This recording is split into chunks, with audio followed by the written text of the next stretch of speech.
Alright mga idol, good afternoon mga lods. So i-update ko kayo this video mga lods.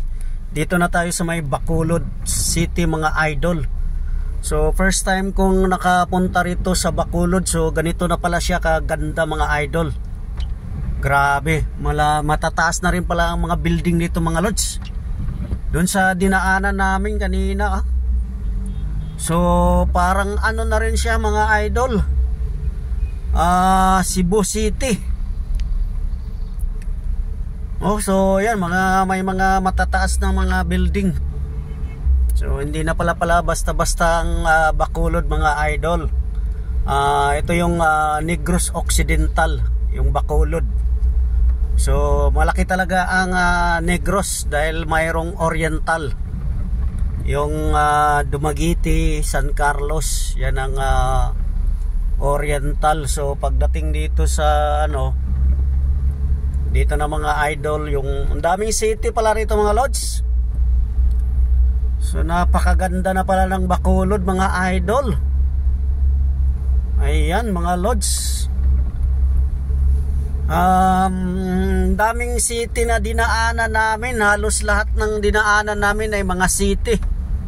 Halos city na pala rito sa Bacolod, diri sa Occidental. Ayan. Mayroon ditong Victoria City, Silay City, Sagay City, Talisay City. Ang daming city. So ito yung going to Bacolod proper na mga idol. Ayan mga lods, grabe, napakaganda na pa ng Bacolod. Na amiss ako dahil first time kong nakapunta rito mga idol. Ganito na pala ang hitsura ng Bacolod. Dami na rin mga rito mga idol, mga condominium, matataas na building. Ayun.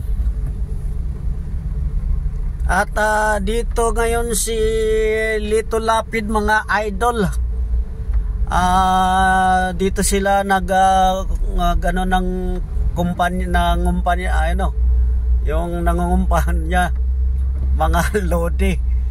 So ayan si Idol Piolo Ascal mga lods. Ayan mga idol, grabe pala talaga Bacolod mga lodi. So di na pala talaga basta-basta mabato ka sa akon to. Grabanana pala to mga idol. Suwabe.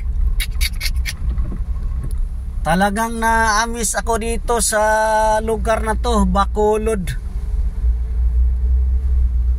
Mga Ilonggo. Oh my goodness. Hindi na pala to basta-basta ang Bacolod mga lode. So hindi na rin pala to nagpapahuli pagdating sa mga about sa building, no? So ang ganda ng pasok ng rito, ang ekonomiya nilo. Alright, so dito lang mga idol dahil mataas-taas na yung ating video mga lods. God bless mga idol. Shout out lahat ng mga Ilonggo. Dahil dito tayo sa lugar ng mga Ilonggo. Ito, mabato ka sa akon. Alright, so sige mga lods, i-update ko kayo sa buong ipiplex ko kayo ng buong dito sa Bacolod mga idol. Alright, thank you for watching.